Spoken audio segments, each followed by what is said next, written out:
In today's video, we're diving into a topic that many of you have asked about: how to reverse money on the Capitec app. If you've ever made a transaction error, don't worry, I've got you covered. Let's get started.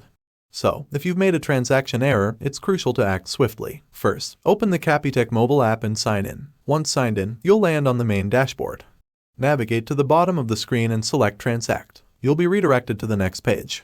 Scroll down until you find the Debit Order section. Click on it to access your transactions. Locate the specific transaction you want to reverse. Once found, select it, and you'll see the option to reverse or refund. Click on it. Follow the prompted steps to complete the process and reverse your money. Quick action is essential, as delaying might reduce your chances of a successful reversal.